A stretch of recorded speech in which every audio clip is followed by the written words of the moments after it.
Today I'm out here near Buffalo River State Park, rural Glendon, Minnesota, at the Minnesota State University Moorhead Science Center, and as you can see, we're by the Paul Fetter Observatory. Continuing on with a look at Stephen Covey's fifth habit: seek first to understand, then to be understood.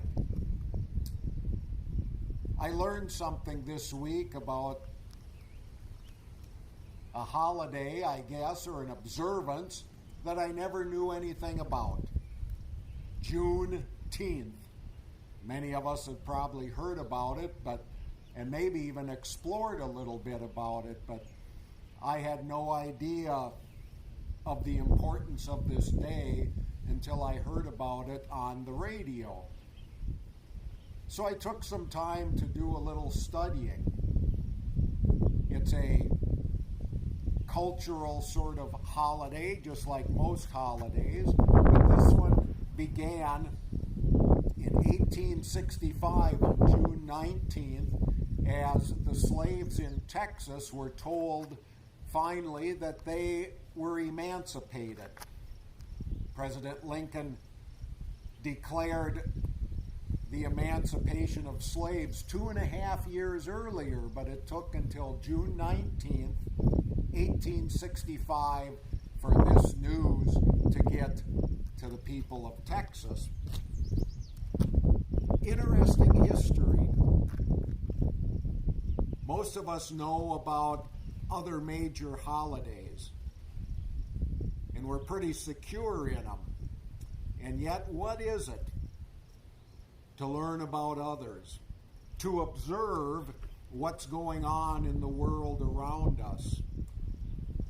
I would venture to say it's pretty important for most of us, as it has been in my life, to be curious, to ask questions, not just to ask questions, but to listen to the response, to understand the perspectives of others. If we put this into a scriptural context, part of what got Jesus into trouble was asking the religious leaders about the ways they acted, the ways they taught, the ways they kind of put structures around their religion which didn't seem to benefit the religion of which they spoke. And so they got upset. There are times, I believe, we do that as well. Instead of being curious, and curiosity coming out of that need not only to learn, but to grow, to be challenged, because there's nothing wrong with that, we simply listen in order to contradict or to respond to what somebody else says, or to come back with a response of, well, what about this, or what about that, or this isn't fair.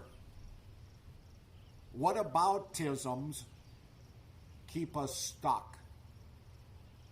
I believe we were created to grow, to learn, to observe all that God created. And observation comes with open eyes and open minds. Because if we're only willing to observe that which we've already seen before, is it really observation? Juneteenth, a celebration of freedom, which is what most holidays are about when it comes right down to it.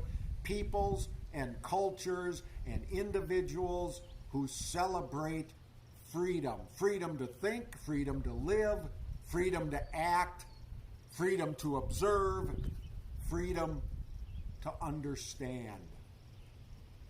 May we continue to be curious, to ask questions, to listen, not just with our ears, but with our very hearts and souls as well.